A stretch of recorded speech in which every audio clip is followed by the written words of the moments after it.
வணக்கம் நண்பர்களே, welcome to my channel CCF உங்கள் cricket with mister cocktail furious. இப்போ நம்ம டிஸ்கஸ் பண்ண போற டாபிக் SA20 2025 மேட்ச் 27 ரிவ்யூ தான் பார்க்க போறோம். Between Pretoria Capitals versus MI Cape Town at Centurion. So ஒரு டிபிக்கல் செஞ்சுரியன் விக்கெட்டை பார்க்கும்போது ரொம்ப ஹாப்பியா இருந்ததுங்க. ஏன்னா இந்த ஒரு பர்டிகுலர் SA20 எடிஷன்ல வந்து பாத்தீங்கன்னா எல்லாமே வந்து ஸ்லோ பிச்சஸா இருந்திருக்கு, டேர்னிங் விக்கெட்ஸா இருந்திருக்கு. எதுவுமே நம்ம எதிர்பார்த்த அளவுக்கு அந்த சவுத் ஆப்பிரிக்கா பவுன்சி விக்கெட்டோ இல்ல பிளாட் ட்ராக் விக்கெட்டோ இல்ல. சோ அந்த வகையில வந்து பாத்தீங்கன்னா எனக்கு கொஞ்சம் டிசப்பாயிண்டா இருந்தது. பட் இந்த ஒரு விக்கெட் வந்து டிபிக்கல் செஞ்சுரியன் விக்கெட்டா இருந்ததுனால எனக்கு பாக்குறதுக்கு ரொம்பவே இன்ட்ரெஸ்டிங்கா இருந்தது. ஒரு high scoring game. It's always going to entertain people, அதுல எந்த டவுட்டுமே கிடையாது. அந்த வகையில டாஸ் வின் பண்ணி பிரிட்டோரியா கேபிட்டல்ஸ் போலிங் எடுத்தாங்க and MI captain 222 runs post பண்ணாங்க. அதாவது அவங்க இந்த சீசன்ல செம்மையா விளையாடுறாங்க, அதுல எந்த டவுட்டுமே இல்லை. அவங்களோட ஸ்குவாடா இருக்கட்டும், ஓவராலா பார்க்கும்போது இல்ல ரொம்பவே ஸ்ட்ராங்கா இருக்கு எல்லா ஆஸ்பெக்ட்லயுமே. அந்த வகையில இந்த மேட்ச்ல once again super opening partnership from Rickelton as well as Rassie van der Dussen நல்ல ஸ்டார்ட் கொடுத்துட்டு போனாங்க. பட் ரீசா ஹென்ட்ரிக்ஸ் ஒரு ஃபென்டாஸ்டிக் 77 of 44 பால்ஸ் ஆனாரு. அதை விட முக்கியமா டெவல் பிரேவிஸ் இறங்கி ஒரு 75 அடிச்சாருங்க 32 பால்ல. சோ இதெல்லாம் தான் மேஜர் ரீசன் அவங்களுக்கு வந்து பாத்தீங்கன்னா 222 ரன்ஸ் அடிக்கிறதுக்கு. எனக்கு என்ன பிடிச்சிருக்குன்னு பாத்தீங்கன்னா இந்த MI கேப் டவுன் கிட்ட அந்த ஓப்பனிங்ல 2 பேரும் அடிக்கிறாங்க. அவங்களும் ஒரு ஸ்டார்ட் கொடுத்துட்டு அவுட் ஆயிட்டாலுமே பாருங்க நம்பர் 3ல ரீசா ஹென்ட்ரிக்ஸ் வந்து ஒரு சூப்பர் நாக் 77 அடிச்சிருக்காரு. இதுதான் ரீசா ஹென்ட்ரிக்ஸ் கிட்ட வந்து நம்ம எதிர்பார்க்கிறோம். இந்த மாதிரி பிளாட் ட்ராக்ல ஓரளவுக்கு பெட்டரா நல்லா விளையாடுறாரு. பட் கொஞ்சம் பால் ஸ்லோவா ஆச்சுன்னா, கிரிப் ஆச்சுன்னா கொஞ்சம் ரீசா ஹென்ட்ரிக்ஸ் ஸ்ட்ரகிள் ஆறாரு. அது நமக்கு ரொம்பவே எவிடென்ட்டா தெரிஞ்சிருக்கு. பட் இந்த விக்கெட் நல்லா பிளாட்டா இருந்தது. அதை செம்மையா யூஸ் பண்ணி ஒரு செம்ம நாக் விளையாடினாரு. அண்ட் நெக்ஸ்ட் கீழே இறங்கி டெவல் பிரேவிஸ் ஆன இன்னிங்ஸ் இன்னுமே ரொம்ப குரூஷியலுங்க. நல்லா ஞாபகம் வச்சுக்கோங்க, டெவல் பிரேவிஸ் இந்த வருஷம் அவரோட கேம் அடுத்த லெவல்ல எடுத்துட்டு போயிருக்காருன்னு தான் சொல்ல முடியும். நிறைய குரூஷியல் நாக்ஸ் விளையாடி இருக்காரு MI கேப் டவுனுக்கு இந்த சீசன்ல.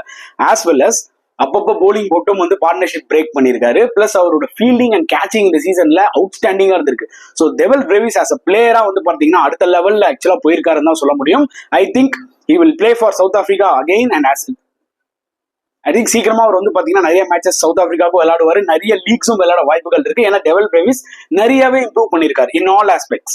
கண்டிப்பா இது ஒரு மிகப்பெரிய பிளஸ் MI கேப் டவுனுக்கு இந்த சீசன்ல, அதுல எந்த டவுட்டுமே கிடையாது. இன்னொரு பக்கம் நீங்க வந்து பிரிட்டோரியா கேபிட்டல்ஸ் போலிங் எடுத்துக்கிட்டீங்கன்னு வச்சுக்கோங்களேன், எல்லாருமே எக்ஸ்பென்சிவா தான் போனாங்க. வில் ஜாக்ஸ் கொஞ்சம் நல்லா போட்டாரு. மிகல் பிரிட்டோரியாஸ் லாஸ்ட் மேட்ச் JSKவோட வந்து பாத்தீங்கன்னா மேன் ஆஃப் த மேட்ச் வாங்கினாரு. இந்த மேட்ச்ல 4 ஓவர்ல கிட்டத்தட்ட 69 ரன் அடிச்சிருக்காங்க. திஸ் இஸ் ஹவ் கிரிக்கெட் கோஸ்ங்க. அதாவது ஒரு மேட்ச்ல நீ வந்து ஹீரோவா இருக்கலாம், அடுத்த மேட்ச்ல நீ ஜீரோவா கூட வாய்ப்புகள் நிறைய இருக்கு. அந்த வகையில Migael Pretorius had very very bad game, அடிச்சு உரிச்சிட்டாங்கன்னா சொல்ல முடியும். சோ இந்த ஒரு டார்கெட்டை வந்து சேஸ் பண்ணுவாங்களா பிரிட்டோரியா கேபிட்டல்ஸ் போது எனக்கு என்ன தோணுச்சுன்னா, என்னதான் பிளாட் விக்கெட்டா இருந்தாலுமே MI கேப் டவுன் கிட்ட போலிங் இருக்கு. ரபடாவெல்லாம் ரெஸ்ட் கொடுத்துட்டாலுமே அவங்க கிட்ட ஸ்டில் நல்ல ஒரு போலிங் அட்டாக் இருக்கு. அந்த வகையில வந்து பாத்தீங்கன்னா நல்ல ஒரு ஸ்டார்ட். வில் ஜாக்ஸ் நல்லா ஆனாரு ஆக்சுவலா 38, 39. வில் ஸ்மித் நல்லா விளையாடுறாரு. இது 2வது 50 அவர் அடிக்கிறாரு இந்த டோர்னமெண்ட்ல. அபார்ட் ஃப்ரம் த திருப்பி வந்து பாத்தீங்கன்னா ஆக்கர்மனும் கெயில் வேரனும் சீக்கிரமா அவுட் ஆயிட்டாங்க. அதுக்கப்புறம் டர்னரும் கீகனும் ஒரு பார்ட்னர்ஷிப் டெவலப் பண்ணாங்க. பட் அதுக்குள்ள ரிக்வயர்ட் ரேட் வந்து பாத்தீங்கன்னா எங்கேயோ போயிடுச்சு. அப்பப்போ வந்து பாத்தீங்கன்னா விக்கெட்ஸ் எடுத்துக்கிட்டே இருந்தாங்க வந்து MI Cape Town. Rashid Khan once again ரொம்ப இம்ப்ரெசிவா போட்டாரு. எல்லாருமே வந்து பாத்தீங்கன்னா அப்பப்போ வந்து அந்த விக்கெட்ஸ் எடுத்தாங்க. சோ அதனால அந்த மொமெண்டம் பிரேக் ஆகிட்டே இருந்துச்சு. புரியுது உங்களுக்கு? ஒரு பெரிய டார்கெட்டை நீங்க சேஸ் பண்றீங்கன்னா உங்களுக்கு கண்டிப்பா ஒரு பெரிய பார்ட்னர்ஷிப் தேவைப்படும். அது வந்து பாத்தீங்கன்னா பிரிட்டோரியா கேபிட்டல்ஸ்னால எடுக்க முடியல. அவங்களால 198 கிட்டத்தட்ட 195, 196 அடிக்க முடிஞ்சது. பட் அன்பார்ச்சுனேட்லி என்னன்னு பாத்தீங்கன்னா ஒரு பெரிய பார்ட்னர்ஷிப் அவங்களால பில்ட் பண்ண முடியல. நான் சொன்ன மாதிரி அப்பப்போ அந்த விக்கெட்ஸ் பிரேக் ஆனதுனால அவங்களுக்கு மொமெண்டம் டோட்டலா ஷிஃப்ட் ஆயிடுச்சு. MI captain obviously outstanding performance 27 runs சிரியாஸ்ல வின் பண்ணிட்டாங்க. டாப்ல இருக்காங்க இப்போ. So they are in very good position, அதுல எந்த டவுட்டுமே இல்ல. சோ முதல் முறையா வந்து பாத்தீங்கன்னா இந்த SA20 லீக்ஸ்ல வந்து டாப் 4 பிளே ஆஃப் குவாலிஃபை ஆயிருக்காங்க. இப்போ வந்து பாத்தீங்கன்னா டாப் 2ல சும்மா கன்னு மாதிரி அங்க நிக்கிறாங்க. சோ டெஃபினட்டா இந்த சீசன் எப்படியாவது அடிக்கணும்னு சொல்லி வெறித்தனமா இருப்பாங்க, அதுல எந்த டவுட்டுமே இல்லை. அவங்க கிட்ட டீமும் இருக்கு. அண்ட் பிரிட்டோரியா கேபிட்டல்ஸ்க்கு இது ரொம்ப குரூஷியல் கேம்ங்க. ஏன்னா ஆல்ரெடி JSK வின் பண்ணதுனால பிரிட்டோரியா கேபிட்டல்ஸ்க்கு ரிமைனிங் 2 கேம்ஸுமே வின் பண்ண வேண்டிய ஒரு சிச்சுவேஷன் MI கேப்டனோட. பட் அன்பார்ச்சுனேட்லி இந்த மேட்ச் தோத்ததுனால அவங்களும் எலிமினேட் ஆயிட்டாங்க. JSK வந்து பாத்தீங்கன்னா பிளே ஆஃப்க்கு குவாலிஃபை ஆயிட்டாங்க.